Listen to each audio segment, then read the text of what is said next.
कक्षा 7th में वर्तमान में वार्षिक परीक्षा देने जा रहे हैं।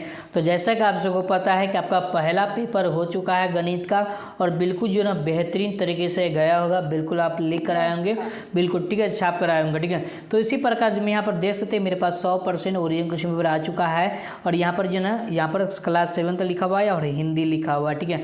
गौर से देखिए, समय जो दिया गया है 2 घंटे का समय दिया जाएगा, 50 मार्क्स का आपका एग्जाम लिया जाएगा प्यारे बच्चों, और वार्षिक परीक्षा 2025 लिखा रहेगा। छात्र अपना नाम लिखेंगे, जो भी आपका रोल नंबर होगा लिखेंगे, यहाँ पर विद्यालय का नाम, संकुल का नाम लिखेंगे, ठीक है, प्रखंड का नाम और जिला का नाम आपको लिख देना, ठीक है। इस बात को याद रखिएगा, ठीक है। चलिए यहाँ पर वीक्षक के हस्ताक्षर, मूल्यांकनकर्ता के हस्ताक्षर, और यहाँ पर जो प्राप्तांक मिलेगा, जितना आपको नंबर मिलेगा वो यहाँ पर मिलेगा, ठीक है।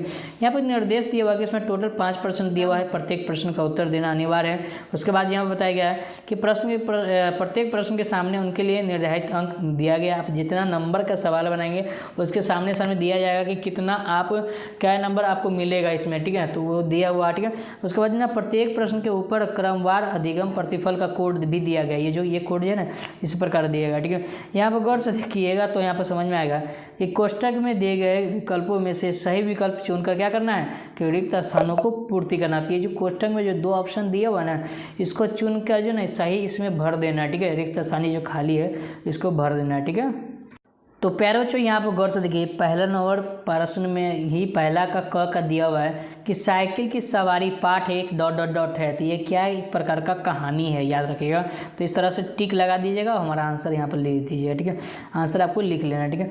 दूसरा क्वेश्चन है, गौर से देखिए, कहता है दूसरा क्वेश्चन है कि ख में कि मैदान भार लेना, मुहावरे का अर्थ क्या होता है। तो इसका का मतलब होता है कि लड़ाई जीतना, ठीक है, लड़ाई जीतना, ठीक है। इस तरह से मतलब लगा देंगे, यहाँ पर लिख देंगे, ठीक है।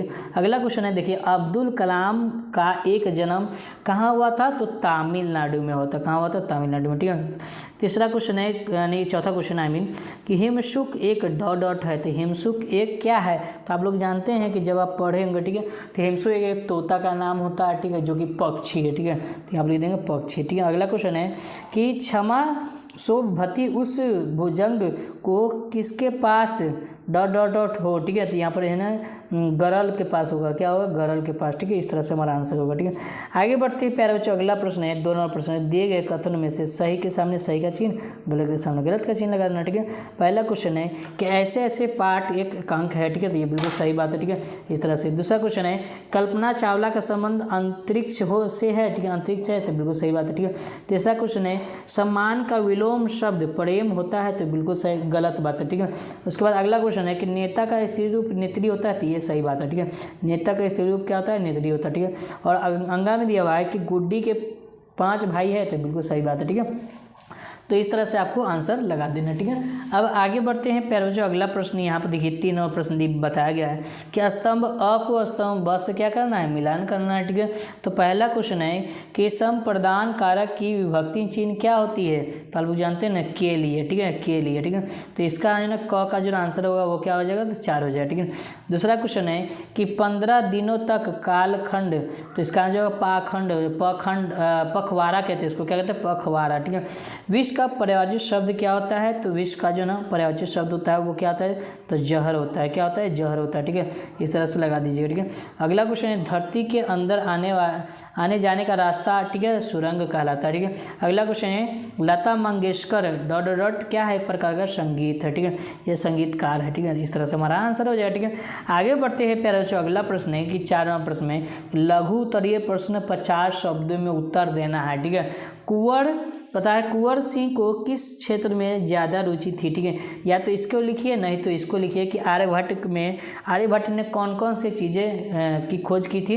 तो मैंने क का ही जवाब दिया हूँ कि घुड़सवारी, तलवारबाजी और कुश्ती के क्षेत्रों में कुंवर सिंह को ज़्यादा रुचि था। इस तरह से हमारा आंसर हो जाएगा। और 2 प्रश्न का जवाब देना, एगो ये हुआ और इनमें से एक और यह हुआ, ठीक है। या तो ख का जवाब दिए, नहीं तो इसका अथवा का जवाब दिए। नचिकेता को यमपुरी के मुख्य द्वार पर क्यों रुकना पड़ा, ठीक है, ये लिखिए। नहीं तो पेड़ को दानी क्यों कहा गया है उसके बारे में लिखिए। तो मैंने पेड़ को दानी क्यों कहा गया है उसके बारे में डिटेल्स में बताया हूँ, गौर से देखिए, ठीक है। पेड़ को दानी इसलिए कहा गया है क्योंकि वह बिना किसी स्वार्थ के लोगों की ज़रूरतें पूरी करती है। उसकी हर चीज़ छाया, फल, पत्ते, लकड़ी आदि मनुष्यों के लिए उपयोगी होती है। साथ ही वह ऑक्सीजन भी देता है और उसके बाद जो सभी जीवों के लिए क्या है, ज़रूरी है। ठीक है, तो इस तरह से हमारा आंसर हो जाए। ठीक है, आगे बढ़ते हैं। यहाँ पर देखिए 5 नंबर प्रश्न दिया हुआ, गौर से देखिए।